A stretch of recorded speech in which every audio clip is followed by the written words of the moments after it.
¿Qué tal, mi gente? Bienvenidos a otro video. Esta es una guía básica para quienes apenas inician a mejorar en el juego, y es qué hechizos, gemas y runas vamos a poner en cada uno de los objetos. Vamos a tener dos configuraciones, una inicial con hechizos dorados, que es la primera que vamos a conseguir, y otra final, que es como queremos que quede nuestro personaje definitivamente, con hechizos únicos o amarillos.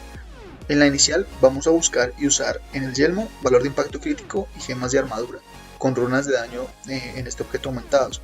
En las sombreras vamos a buscar las del evento de luna nueva, que vienen con hechizos de daño aumentado y ponen gemas de armadura con runas de sabiduría. En la pechera, daños aumentados y gemas de armadura con runas de aumento en armadura en ese objeto. En los guantes, velocidad de ataque y gemas de vida con runas de reducción en costos de concentración. En las botas, velocidad de movimiento y gemas de vida con runas de aumento en velocidad de movimiento. En el amuleto, daños críticos y gemas de resistencia. Si eres cazador, usa runas de daño aumentado. Si eres cualquier otra raza, utiliza runas de reducción en tiempo de recarga de las habilidades, ya que para los cazadores esta runa no representa pues una reducción muy considerable. En el manto, vamos a intentar conseguir el de avaricia final, que es el evento de Navidad, que tiene daños máximos aumentados, o el manto de heraldo, que tiene daños máximos y mínimos aumentados. Y vamos a usar runas del evento de Navidad o runas de resistencia en el objeto. En el cinturón, daños aumentados y gemas de resistencia con runas de resistencia en objeto. En los dos anillos vamos a buscar hechizos de daño crítico, gemas de vida con runas de aumento de vida en este objeto.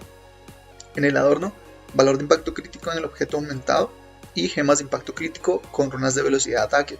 Aunque si están muy lejos del corte de velocidad y desperdician runas de velocidad, pueden usar runas de daño crítico mientras llegan al siguiente corte de velocidad.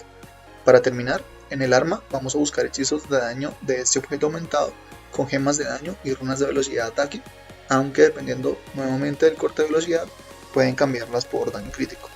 Esa sería la configuración inicial. Ahora pues unos cuantos cambios para la configuración final. Recuerden que ahora deben buscar hechizos únicos o amarillos para todos los objetos. Vamos a cambiar las gemas de armadura del yelmo por pirámides de daño, vida y resistencia. Y vamos a buscar hechizos de daño aumentado primero, pero también necesitaremos otro yelmo con valor de impacto crítico para los niveles altos. Las runas de las sombreras van a pasar de sabiduría a runas de buscador de materia.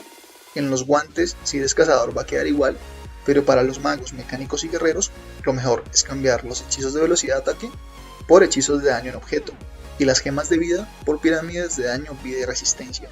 En las botas vamos a intentar cambiar todas las gemas de vida por joyas del evento de Navidad que dan recurso y vida. En el amuleto, si no eres cazador, va a quedar igual, pero para los cazadores lo mejor es cambiar las gemas de resistencia por pirámides de daño, vida y resistencia. En el manto, lo ideal es buscar hechizos de daños máximos aumentados, aunque dependiendo del gusto de la persona y de los cortes de velocidad deseados pueden variar entre daños aumentados y velocidad de ataque. Mi consejo es que busquen daños máximos aumentados. El último cambio, y esto es gracias a la joya del evento de Pascua, a los hechizos amarillos de daño crítico y al bono de grupo si vas con un mago, es que en lugar de buscar daño crítico en ambos anillos, en uno de los anillos vamos a buscar 3 hechizos de vida y un hechizo de daño crítico. De esta forma, al ir en grupo y al tener el bono de la joya del evento de Pascua, vamos a llegar a los 5 puntos de daño crítico y no se van a desperdiciar los otros bonos. Y bueno, primero agradecerles llegar al final del video. También decirles que no agregué algunas joyas únicas de los eventos porque su uso está muy ligado a los gustos y prefiero pues no entrar en discusiones. Así que si van a comentar que faltó una de estas joyas, espero que pues hayan llegado al final de este video pues para saber la razón. Creo que pues eso sería todo. Me disculpo si quedó muy extenso, pero quería hacer lo más claro posible. Espero les haya gustado y sea pues de ayuda para todos. Y ya saben, denle me gusta, suscríbanse y hasta el próximo video.